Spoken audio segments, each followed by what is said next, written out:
shiny. So, kapag flat daw, doon lang bubuksan. So, ito, paano na sharp. Ito, flat. Wait, I'll just go take off my Kakain jacket. tayo ng balot or 14 to 18 days. Correct me if I'm wrong. So, kain tayo guys ng balot.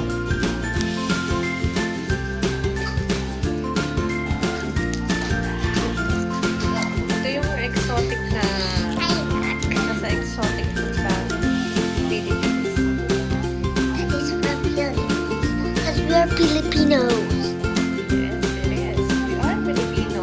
Yeah. Proud to be Filipino.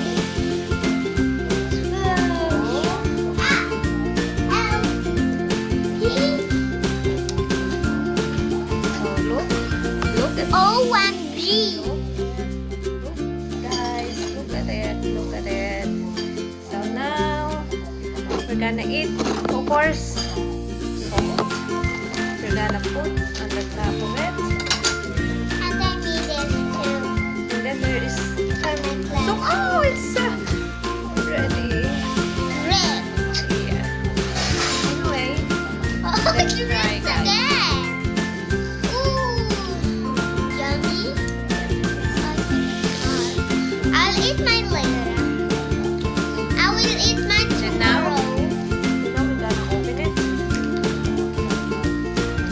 Mommy, eat two, so tomorrow I can still eat two, okay? Of course, I will eat one only. Okay. This is the 14 days. Yeah. 14 days fertilized egg. Duck fertilized. Wait, I'll just go Egg. take something. See, look. See, look at it, guys. Look.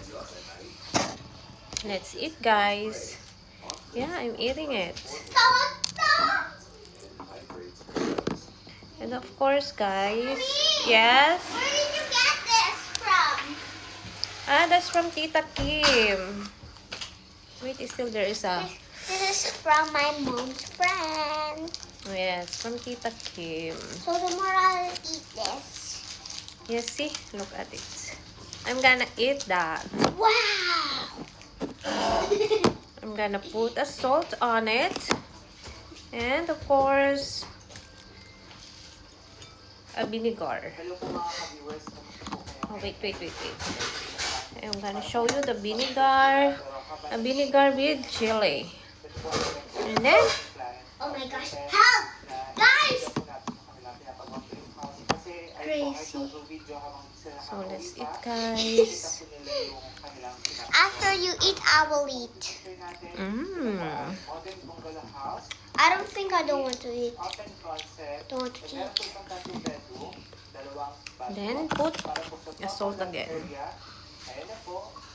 It's really tasty. And I just made this Mmm. roll for a class. Try it. It's balut. It's called balut. We are calling this balut. And you can get it in Manila supermarket.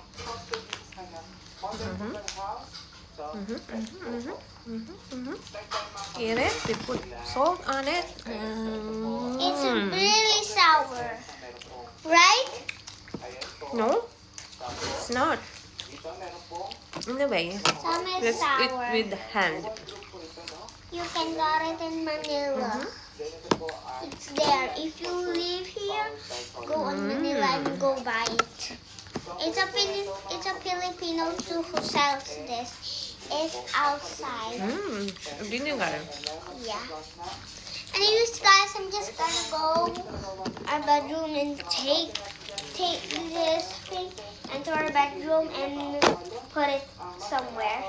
And Last one, guys. I'm gonna put salt, and then I'm gonna pour it a vinegar. The last bite.